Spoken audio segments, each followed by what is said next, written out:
Hello, everybody. My name is Hira, and I'm really excited to be here today with you. And I've been told that about 18 people have joined in already, and and that really makes me very excited because I am an extrovert. And you know how hard it has been for me the past few days when I haven't been able to see or meet people. So I'm really happy, even if it's virtually, that so many people are watching this webinar. If you could write in your chat boxes your name or where you're from, that would be amazing. And I would love to know where everybody is. Where is my chat box? Just give me a minute. See my chat box. Okay, there. So yes, please tell me that you're here. This is Maria from London. Hello, Maria. Hi, Lisa. That's really nice to see these messages coming in. This is so exciting. Yay. I am so happy to see you all. All right. Dana, Rachel from Surrey. Oh my God, this is brilliant. Michelle, Sharon. Brilliant.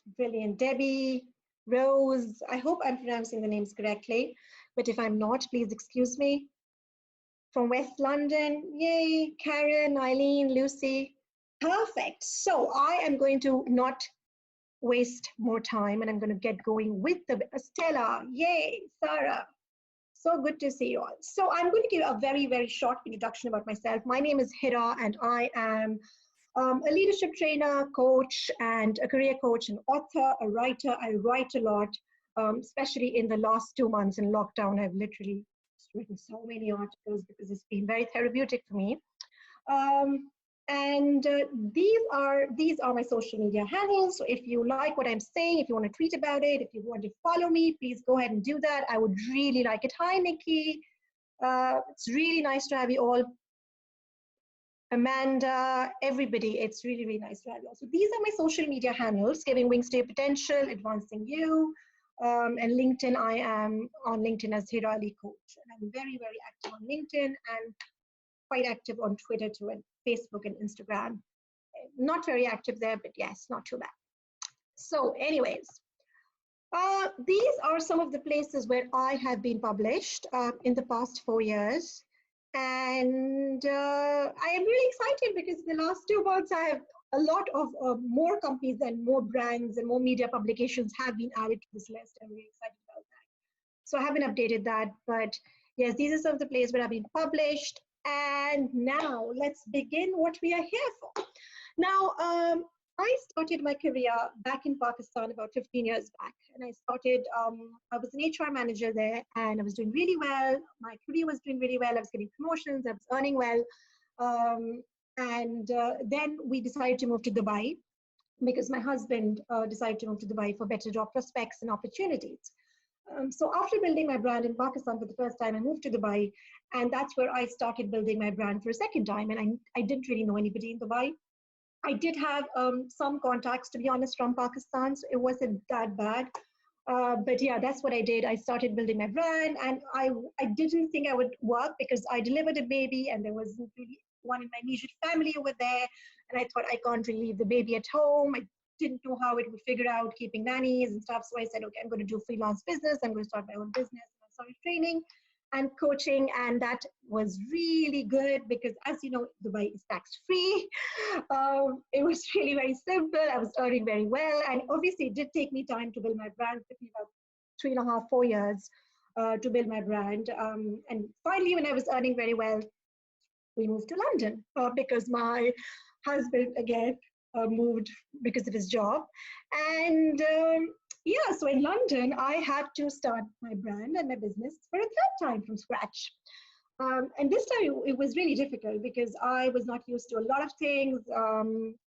It's really excruciatingly embarrassing to admit, but I've come from countries like Pakistan and Dubai where I had a lot of help. So I didn't know how to do basic household chores like how to use the vacuum cleaner, how to use the washing machine. Embarrassing, but true.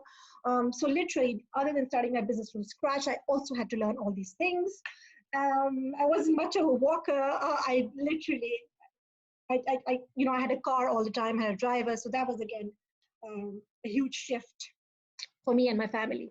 So anyways, so 3 years, 4 years, I really worked hard. I built my brand, wrote books, I created programs, and I would like to say that thankfully I was able to create a good brand for myself. And this year was supposed to be amazing, right? This year was going to be the year when I was going to get a lot of money and lots of conferences and speaking gigs. And, I was like, oh my God, this is going to be my year. This will be my year, and it's going to be absolutely amazing. And of course, as you know, COVID happened. So to me, it does seem like I need to be starting or reinventing my business or whatever for a fourth time. And it's not easy. It's stressful. It's annoying. It's really sad. As somebody I was talking to last week, and they said, "Well, you're very lucky because you're a coach and you already have these strategies on how to deal with stress." And I said, "Well, yes, I do, but I'm a human being. I get affected too." And in the beginning, I wouldn't lie, I had meltdowns, and I was like, "What's going on? This is not happening to me." And literally, I can't do this for the fourth time. So yes, in the beginning it was bad, and I think what I did was I didn't really give into the pressure and do what everybody else was doing, because there was a lot of pressure, do this and do that and keep up with the pace. I didn't. I just did what I thought was best for me. I was writing because I love writing, and writing was therapeutic for me. And then finally, when after a few days and weeks, when I was ready, that's when I started thinking about my business. So the first thing I do advise people when I say, manage your stress, and I created this managing your stress program, I think 14 years back in Pakistan, when I realized that there were a lot of women juggling with their home life and work life. And frankly, it's even more difficult in London because you often don't have help, right? And even if you do have help, we're going through COVID, so nobody's really coming. So it is very difficult and challenging here because you are working and you're managing homes, you're managing families, and you're also, doing household chores, and you literally don't have any help at all. So anyways, I developed this program 14 years ago. It was called Revitalize and Revitalize and Rise. Translated, the Urdu word was called Roo Afza. It's actually a drink which we have in Pakistan. And it was very well received. And that's when I started doing more and more of these programs in Dubai, then in London. Wrote my article on managing stress 3 years ago. And it was published in Huffington Post. And a lot of people reached out to me and they said that, we like the article because the article was specifically for women. A lot of people said, why exactly? Men experience stress too. And I said, well, of course they do. I'm not saying that. Stress is something which everybody, WHO has termed is as an epidemic, and it has been there, pretty much there in everybody's life in the last 10, 15 years. But for women, it's obviously, everybody has talked about how COVID has adversely impacted women. For them, if you are a mom, then it's twice the work for you because you're managing homeschooling, you're entertaining your kids at home, you're trying to work full time, you're trying to do the household chores, you're trying to keep your family fed and, the house clean. So it's just a lot of work, a lot of pressure, especially for single moms. It's just, it's just a lot to manage, and it can be overwhelming. So that's the reason why the article was specifically focused on women. And now we don't just have the epidemic, we also have a pandemic which we're dealing with.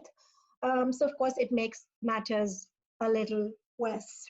But I do believe in a lot of strategies which I have been using in the past 4 years, past many years, 14 years, which have really helped me build my resilience. And I think the first thing which I recommend is to be aware of your feelings. How exactly are you feeling? And I often ask participants this.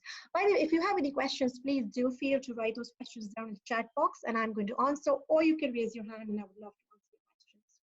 So I usually ask people, what stage of grief processing are you in? And now you must be thinking, what exactly is she talking about? But right now, I think we all are grieving. We're grieving the loss of relationships, of our freedom, of our, a business, or money, or opportunities, or just, interactions, or so many things, right? So we are literally living a very different sort of a life right now since the last 2 months. And this has happened very suddenly. I mean, no one had anticipated that this was going to happen. We had heard about the coronavirus happening in China. And frankly, I don't know why, but I was one of the people who thought that, well, it can happen in London, UK, and other parts of the countries, but it's probably not going to reach or if it will be controlled. But, well, of course, little did I know that within weeks, everything is going to be shut down. So in that case, everybody, that situation where everybody has been forced to, literally lock themselves down with a lot of other people, 5, 10, 15, or maybe two, or maybe just yourself. I mean, whatever your circumstances, I feel that every individual has their own unique circumstances, which they might be finding difficult. So you can't compare. For example, you might be thinking, oh, a single person is really lucky because, she's alone or he's living alone and you don't have to look after anybody, but that person might be very bored or lonely or whatever, or, vice versa. You must be thinking that, oh, this person is living with his family, 7, 8 people with parents and children. How lucky is that? But I mean, we don't know the kind of overwhelm that person is experiencing because that person is hardly getting a break. So every person has their own unique circumstances. So I personally feel that in this stage, it is very important not to judge how anybody is feeling. Just be aware of your own feelings. So are you in the stage of acceptance? Are you in denial? A lot of us have passed the denial stage. The denial stage in the beginning, when you say, well, this is not happening, it's just a flu, I'm not going to get it, nothing's going to happen. So that's the denial stage. And then the second stage is when you start feeling a bit of anger and you start blaming everybody. It's the government's fault, or it's China's fault, or it's this country's fault, or it's my family's fault, or my neighbor's fault, or XYZ. So that's when you start feeling a bit of anger.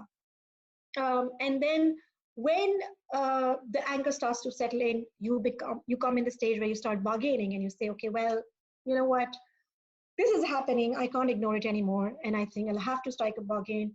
Okay, I am not going to go out and meet my friends, but I'm still going to go out for groceries, or I'm going to go out just for a very quick run, and I'm going to come back, and I can't really, so you try and strike a bargain with the situation you find yourself in. And then there's a situation where there's despair, because now you know that, oh my God, this is really happening. The lockdown is there.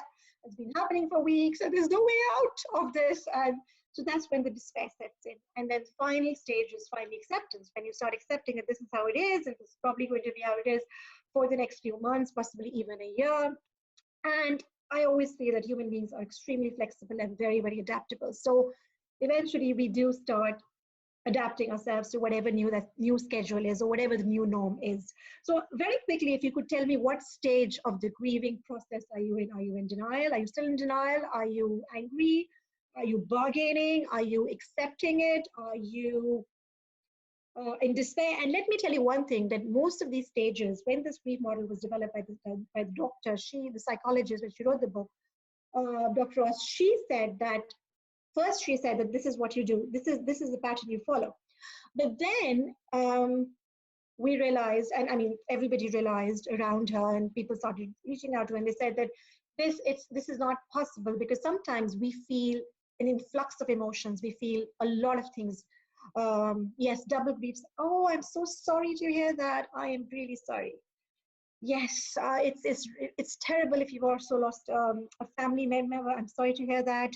And a lot of people, I think for them, people who have lost family members, because a lot of people have, right, or who have had family members in the hospital, who have been sick, it's just been doubly worrying for them. It's just been, like you say, a double whammy for them. So it's just really sad. And most people are in the acceptance and despair stage, but there will be times where you will be, fluctuating from one stage to another, because you will feel despair, and you feel acceptance, and then you go back to like, oh my God, is this really happening? So it's a fluid process, and these stages, you can experience a lot of things at the same time. So it's be aware of your feelings, because whatever feelings that you're going through, whether it's despair, whether it's acceptance, whether it's anger, whether it's frustration, anxiety, overwhelm, claustrophobia, whatever it is that you feel, I think acknowledge your feelings. Be aware of them. Write them down. If you don't want to write them down, then draw them, because a lot of people like to draw and not write them down. If you don't want to write them down, if you don't want to draw them, then maybe just in your head process. Because at this point in time, I'm sure there are a lot of feelings which are bouncing up and down in your head.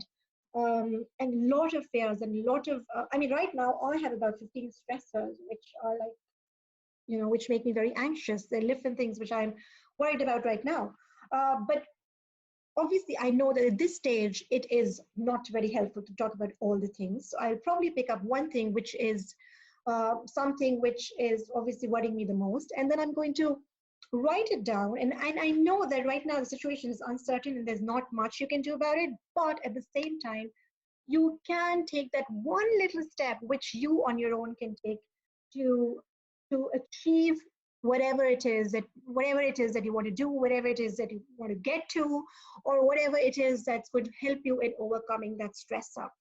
And so be aware of your feelings.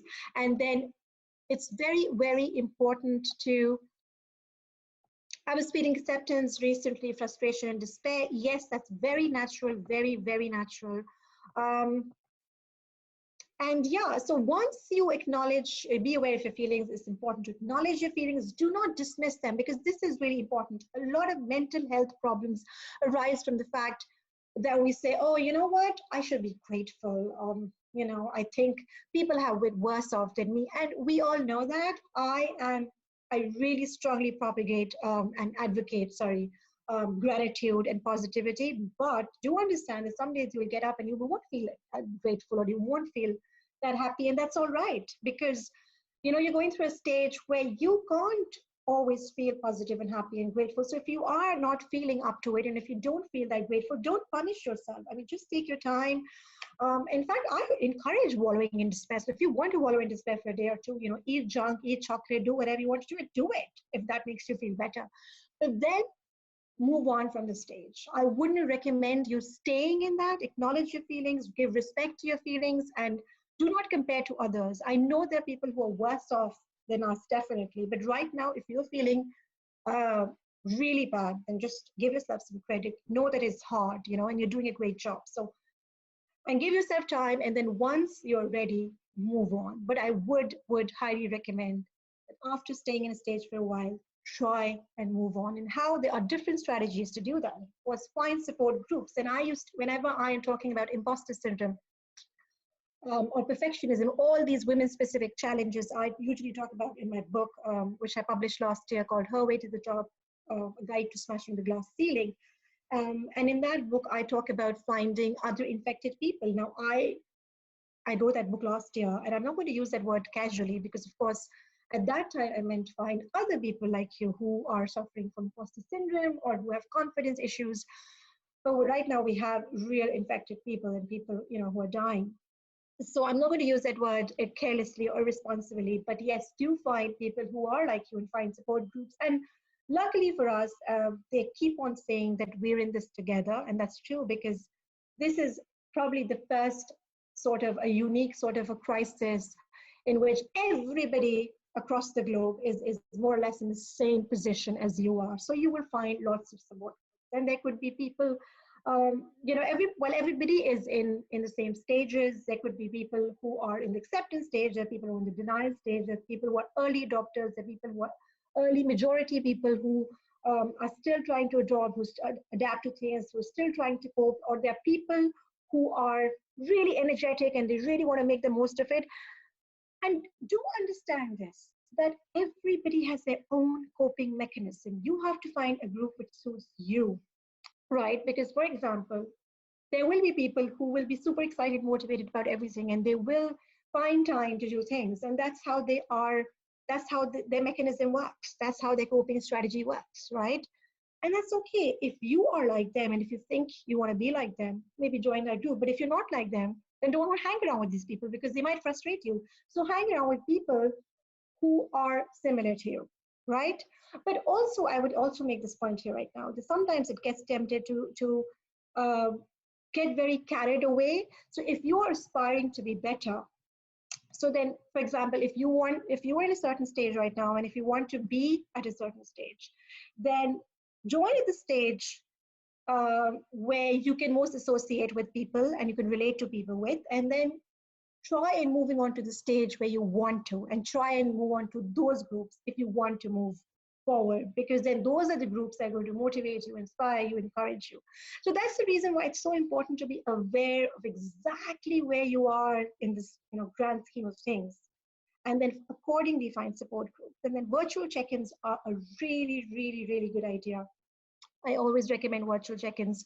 Have coffee, whatever, virtual Zoom coffee webinars, or like lunch webinars, or like some people I know watch movies together, which is kind of fun and exciting. I mean, who knew we would be watching movies together Zoom? But yes, I mean, just find whatever works for you. Have these virtual check-ins because they are important and they're good for you. And of course, one of the greatest ways to overcome stress is, of course, to be positive and grateful. And if you're not feeling positive and grateful, that's fine. But after a few days, try and focus on something which you are grateful for. So I quote this incident last week, and I've quoted this in a lot of webinars I did recently, like 2 weeks ago. I'm usually a very positive and grateful person, and I'm known for that in my circle. But one day I wasn't feeling very positive and grateful, and I said, okay, you know what? Enough of being positive. I have all these things that I'm really stressed about. So I made a list of 15 stressors, and I said, okay, this is it. So many problems, and what do I do? And I was brooding in despair, having my coffee, and suddenly what happened was that an online women leadership program that I run, that stopped working, and the membership site crashed, and the webinars weren't working, and I was like, oh my God, what is this, right? So I left everything. I forgot about my list, and I went back and I sat down and I fixed all the webinars, spent a couple of hours without having any lunch or water, whatever. And I said, I'm going to fix this. And at that time, that particular problem seemed to be the worst problem on my list. And that's when I realized that, you know what, no matter what your situation is, there's always a chance that you could be worse off, right? And there could be people out there who are worse off than you, or you yourself could be worse off, right? And at that day, on that particular day, I did realize that, I was talking about these big things and these big problems, and they weren't really immediately compelling. I mean, I didn't have to act on them ASAP. They could wait, but this other problem which suddenly came up had to be acted upon ASAP. So that's when I realized that, it is, you can always be in a worse off stage than you actually are, right? So just be positive and grateful for what you have. And the more positive and grateful thoughts you send to your mind, the less stressed you will be, right? Find that silver lining. And you see a lot of emails talking about the good of COVID-19, and you see a lot of bad emails about, the economy is going to crash and this is going to happen, businesses are going under, and we all know that, frankly speaking. But you see a few people on Facebook who are always sharing positive messages, and they just put a smile on your face. So try and follow positive people. Try and look at positive news, because it is already a very dark world that we're living in right now. And it's important to find whatever you can to literally hang on to that hope, to that silver lining that things are going to be better. And trust me, they will be better, no matter how bad you feel right now. I have been there, been in situations, really bad situations, and I thought this is like the worst time in my life. I'm never going to get over it. But eventually I did, right? So you will get over it, whatever it is right now. Use empowering language. This is really important, because when you start saying that, I'm forced to do this and I have to do this, and oh my God, this is really bad, you are disempowering yourself, and you are putting yourself in a position or a situation where you are not in control. And none of us like losing control. And I am an licensed NLP practitioner, so I really, really talk about using positive images and positive language, because trust me, it works. This is not some sort of woo-woo magic. It really has such a positive impact on your brain. And when, for example, if you're talking to your children, your family members, you tell them that we choose to, and we prefer to stay back at home, because obviously nobody's like, you don't have cameras outside your house if you suddenly start running outside the house, or doing stupid things, or going to the train, or doing whatever, and using the bus. So I'm not even sure if that's operational, because I'm locked out for weeks. But I mean, who's stopping you, right? But this is a conscious decision. You have consciously and sensibly taken a decision to stay back at home, protect yourself, and protect others. So tell yourself, even though, yes, it is a government imposed ban, but still, you still have control over your own choices. So you have consciously made the sensible decision. And the more empowering language you use, the more you feel in control. Practice positive visualization. It is really, really important. I am always dreaming about the good things and the amazing things I'm going to do once this lockdown is over. The places I'm going to visit, the family members I'm going to meet. I really want to go back home and meet my mom. I want to meet my friends. I'm a hugger. I want to hug people. I deliver talks. So I want to go in person and deliver workshops and do conferences and whatnot. So, and I know that this is not going to happen soon. It's going to be a gradual process, but eventually it will happen. 6 months down the line, 1 year down the line, 2 years down the line, it is going to happen. And positive visualization really, really helps. A lot of athletes do that. A lot of if you are, they visualize a cup. I mean, for example, when I go and deliver a talk, I always imagine that my talk is going to be so energetic and so amazing, and people are going to clap for me. And obviously, in the end, they do have to clap for me, right? Because that's what people do when the talk is finished. It's a pity you can't do that in virtual webinars, but this is exactly what I visualize. I visualize myself on the stage and creating a huge impact and doing so well, and people will love my energy. And so these are all these positive signals and all these positive messages which I send to my brain, and they really work. And sometimes most of the times, they actually come true. So practice positive visualization, have these images. If you can't really think of something, then find some images which are going to, it could be images from the past, it could be some family pictures, it could be some spiritual place which you want to go to, or just you doing something amazing in the past, or just you doing something amazing in the future. Draw it, getting awards, doing amazing things. So positive visualization. And the next very important, and I think the most important strategy, which I have written in my book, and I think I kind of own it. Yes, I do own it. I wouldn't say that it's not there on the internet. I hate to make such claims, but 2 years ago when I introduced this, people loved this concept, and it works like wonder. And it's called the brain flip. So brain flip is my personal strategy to sort of flip my negativity. So the way it works is, at the moment I find a negative thought entering my brain, and the thing is with negative thought is that negativity is extremely contagious. If you let negativity and negative thoughts linger on for too long, then gradually it's going to permeate every cell of your body until it has completely taken over your entire body, your mind, and you are so unsure, you're underconfident, you're feeling sick, and you're feeling depressed. So the moment a negative thought enters your brain, you count to three, 3, 2, 1, and you consciously flip it.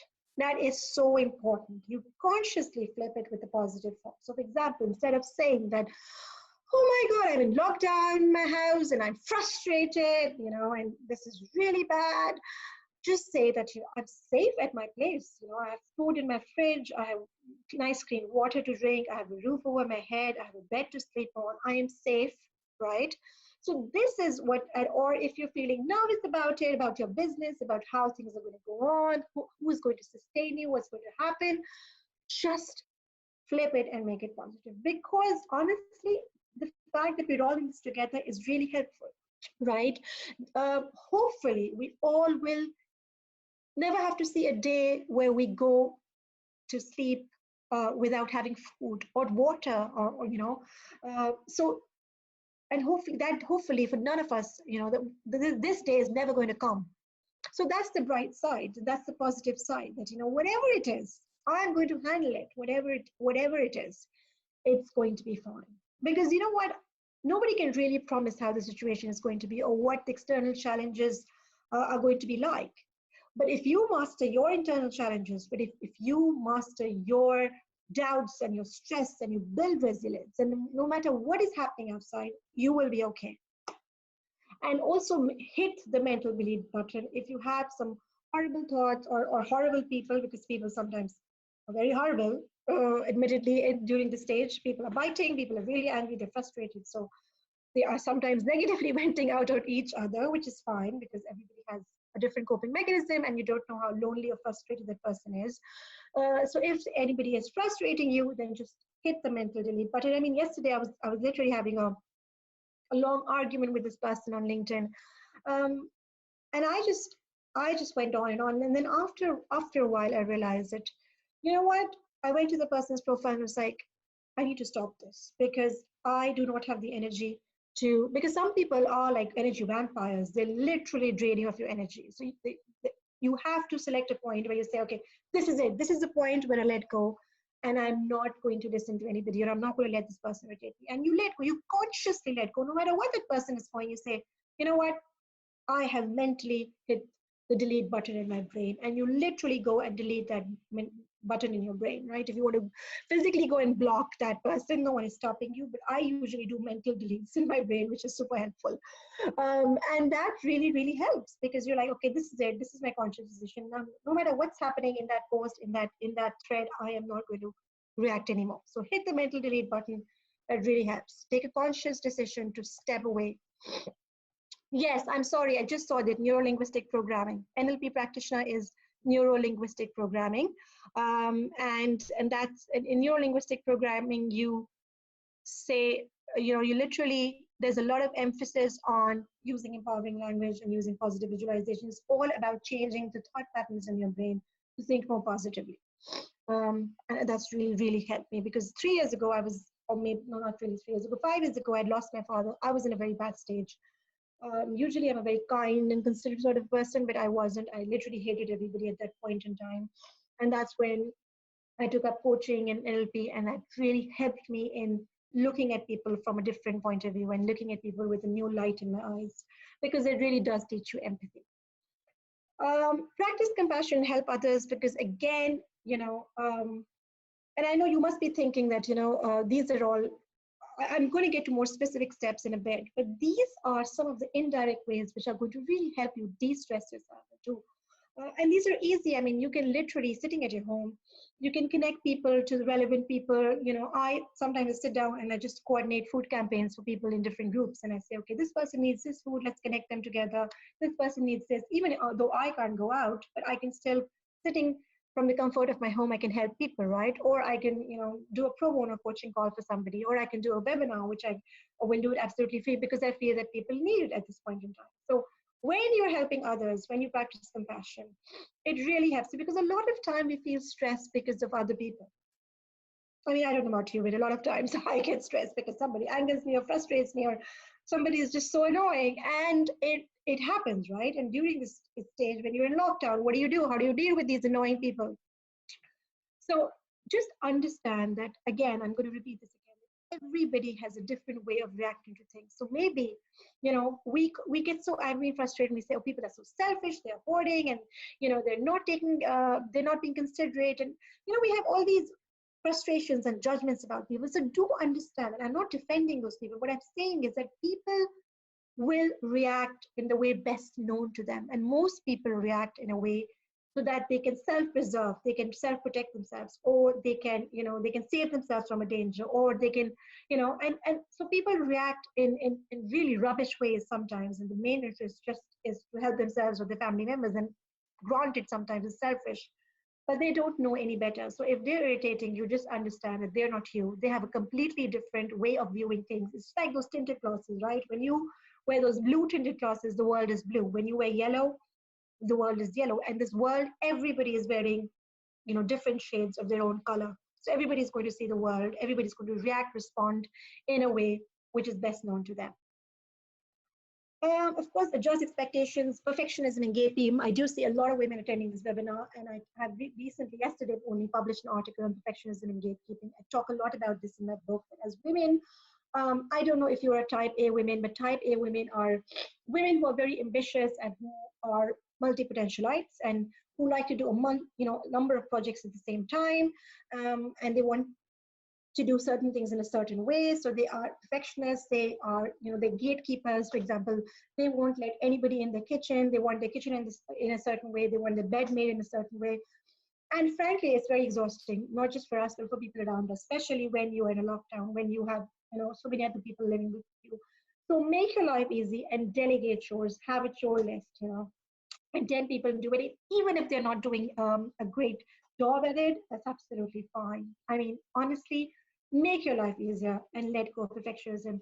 And if you feel that, you are not really in a position where you can apply most of these strategies yourself, then do consider hiring a coach or a mentor or an accountability partner who can keep you on track, because these really help. Sometimes you have these accountability groups, these mini groups, and these people are just sort of, it's like a compassion check-in where they just went out to each other. So if you want that sort of support, if you don't want to do it on your own, hire someone, hire a coach, hire a mentor. Establish a schedule. That's really important. I'm sure This is something which we've already done because we're way past lockdown now. It's been weeks now. But yes, I am sort of a person who finds it very difficult to delegate chores, and I feel, oh, I'm going to do it myself because they're probably going to do it very shabbily. So it's important to have these, and this is so much fun. Trust me, you have chore charts. Everybody has their own tasks, and my life is sorted. It just kind of really gives you a good break. But sometimes I do understand that you don't have anybody to delegate to, which is absolutely fine. I mean, I understand it's a difficult situation, every family varies. And if you can't delegate it to somebody, then try and create breaks for yourself. You don't have to like clean the house or mop the house or finish that assignment in one day. You don't have to. Sometimes we impose these unrealistic, these very high standards on ourselves, and nobody's imposed them on us.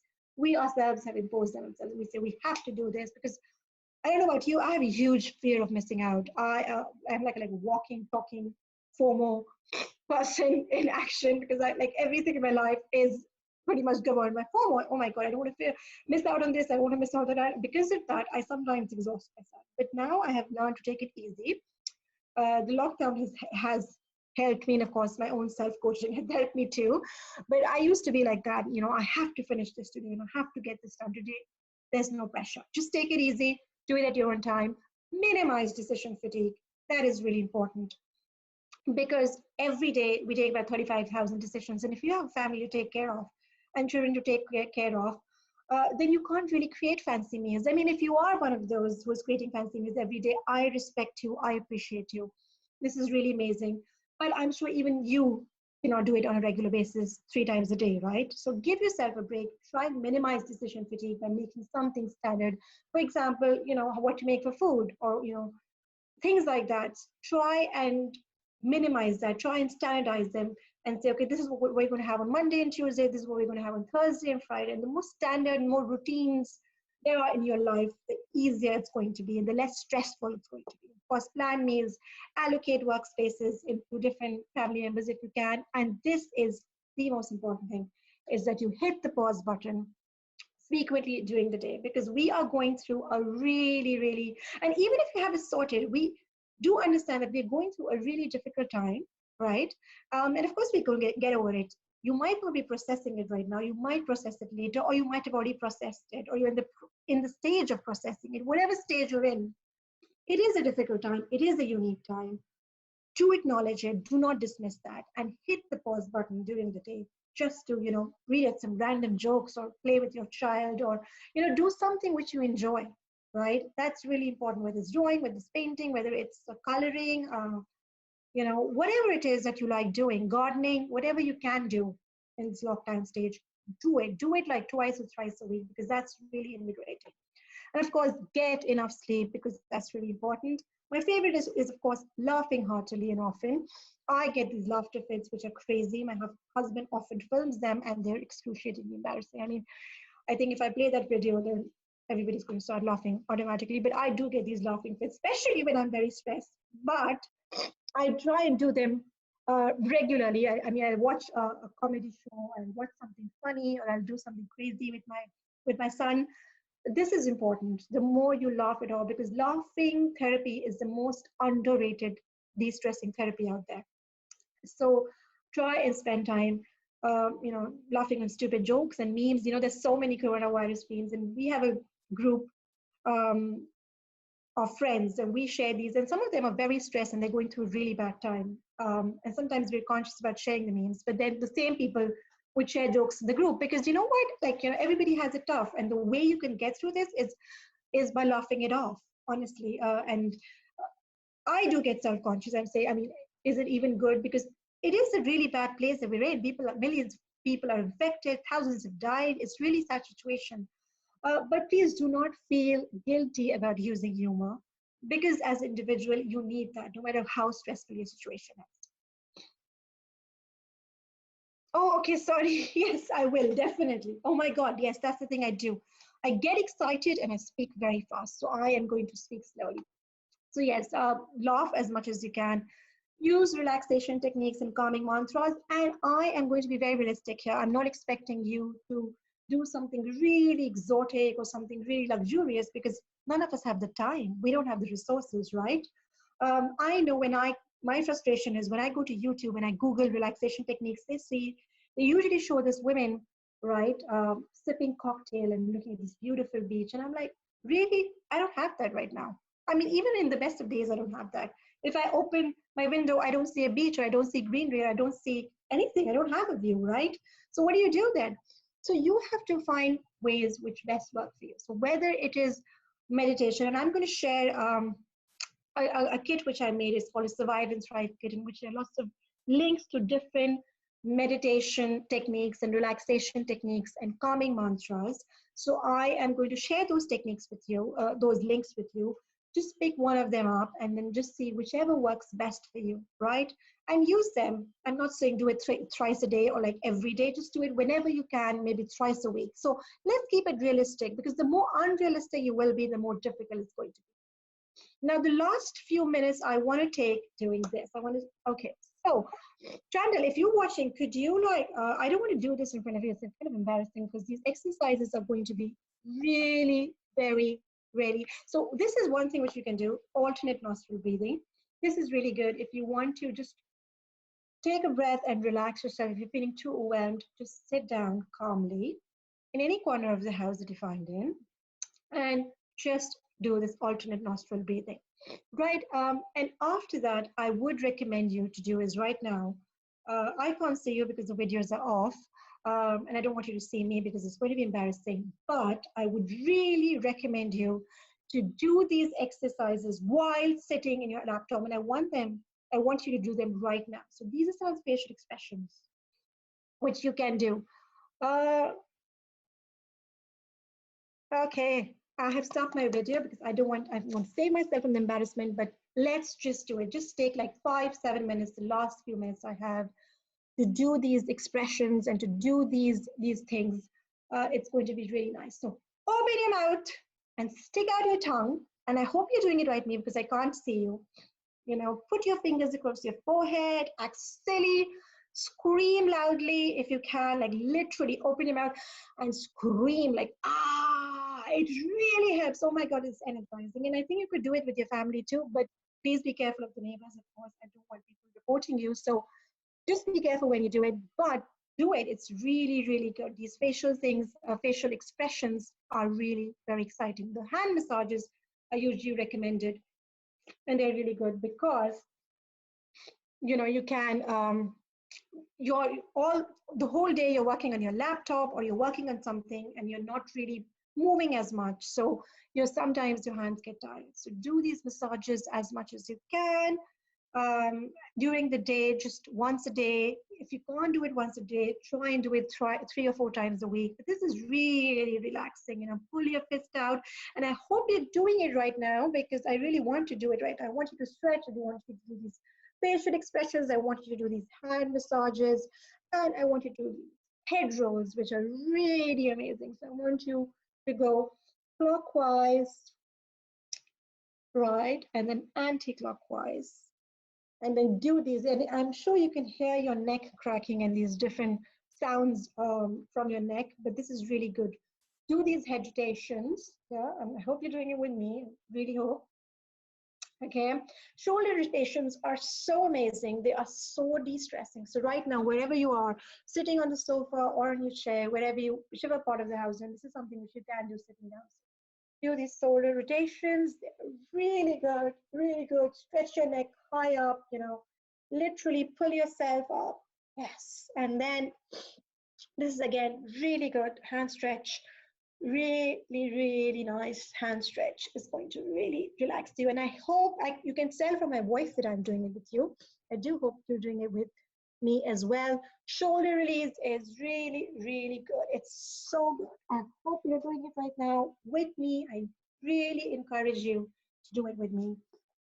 Do the shoulder release right now. Look up, right, and look down. It's a really effective strategy. And literally, these are very simple steps which you can do right in front of your laptop. Literally takes about 3 or 4 minutes and not more, but they will really help you. So for this, you probably have to sit down. So I'm going to move on to the next one. But this again, if you are sitting, I would highly encourage you to get up. And I would want you to do these stretches. So if you've heard my chair moving, I'm up now. I'm doing these stretches with you. So open up, do these stretches. They're really good. They stretch your body, right? The side stretch, okay. The side stretch too, on your tippy toes. Yes, yes, nice long stretch with a deep breath. Yes, do that. And the side stretches are really good for your back and for your whole body. So let's stretch. And yes, stretching forward. And we're done. So I'm going to open my camera. Okay, how do I open my camera? Where am I? Where am I? Where am I? Yes. And of course, if you want to, the best way to distress yourself is to distract your thoughts. That's the most effective way. I do really encourage you to not really, I'm not the one who would say dismiss your feelings and just distract yourself and everything is going to be okay. No, I am really encourage you to acknowledge your feelings and get to the other side of it.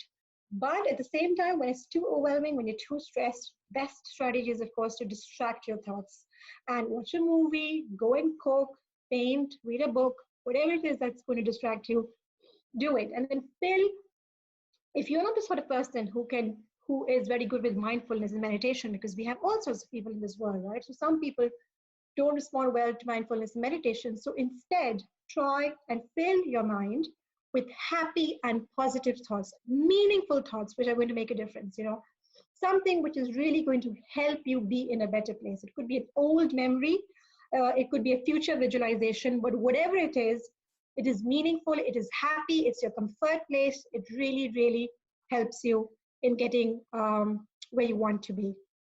Okay, and finally, this is really important. Limit the use of social media if you can, and do not watch the news every day, because that is the most stressful thing you can do. Allocate hours to social media. I mean, there are days when I really want to take a break, so all I do is I'm like, okay, now I'm going to browse on Facebook and check out all these cute cat videos and kid videos, and that's fine, you can do that. But if you're doing that on a regular basis and doing it frequently, then of course that's going to be stressful for you, right? Anything which you do in excess of is not going to be good for you. So try and limit the use of social media and do not look at news 24/7, because that is just going to be difficult. And of course, the one thing which stresses us all, especially as women, is that we take failures too seriously, because we have this fear of judgment, we have a fear of failure, we have the fear of being vulnerable, fear of success even. So the root problems, what I would say a lot of women is that, we're fearful of a lot of things in our lives. And sometimes those things are not very evident. You can't really tell whether you are really fearful of something or not, unless you dig really deep down and then you realize, oh yes, this is what I'm scared of. But we are, we are scared of a lot of things. It's a social conditioning, or I don't know what it is, but women take failures and negative feedbacks and everything very seriously. Men, I'm not saying all men do that, but a lot of men are much better in dealing with failures. They just let failures slide off their back. But women tend to think about it. And I think this is something where you could really try and take a break and say that, if I fail, or if I make a very goofy mistake, or if I make a very stupid mistake, that's all right. Nobody has it right. Trust me. Even the people who sound amazing, perfect, everything sorted out, even they've had made some, really bad blunders in their life. So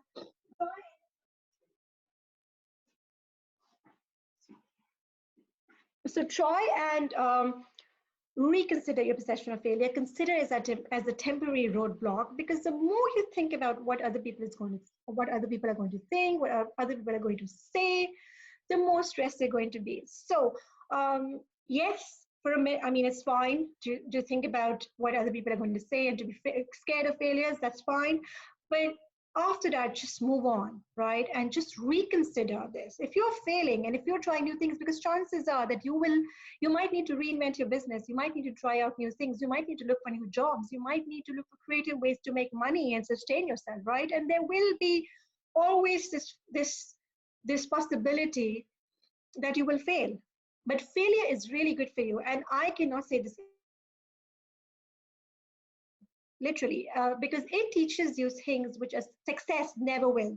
And trust me, coming from a person who had to start her business from scratch, like not just once but thrice, and possibly four times now post COVID, uh, it's fine. There will be times when you will get rejections. People will not like your work. You won't get any feedback, but nevertheless persist, because eventually it's the people who pursue their goals relentlessly, even when they're afraid, even when they're unsure, even when they're shaky, are the ones who will succeed. Because honestly, no one really knows what's happening. No one really knows what's coming, and everybody's trying their best. So the fact that you're trying to make a difference in your life is admirable. Okay, you're not being fake. You're not, the imposter syndrome is going to kick in. Am I good enough to do this? Will I be able to pull this off? Will I be able to sustain all these changes? What will happen? Everything's going to be fine if you use loads of these coping strategies, especially the brain flip. And start questioning your limiting beliefs. I am going to share the resource kit with you. Read a lot of articles in there. It's going to be really helpful. I don't know what's coming, but you will be sorted. You will know how to address these fears. You will know how to de-stress yourself whenever you feel overwhelmed. So this is it from me. And I always say this, that in a world full of tragedies where millions are homeless, displaced, starved, famished, terrorized, in pain, dying, infected, in hospital, and if you have room over your bed, clean water to drink, comfortable bed to sleep in, and you don't have to worry about your next meal, then do consider yourself blessed and very blessed. So again, these are some of my websites and these are my social media handles. Please do follow me if you want to, because I do share a lot of articles and free webinars there. And if you have any questions, now is the time.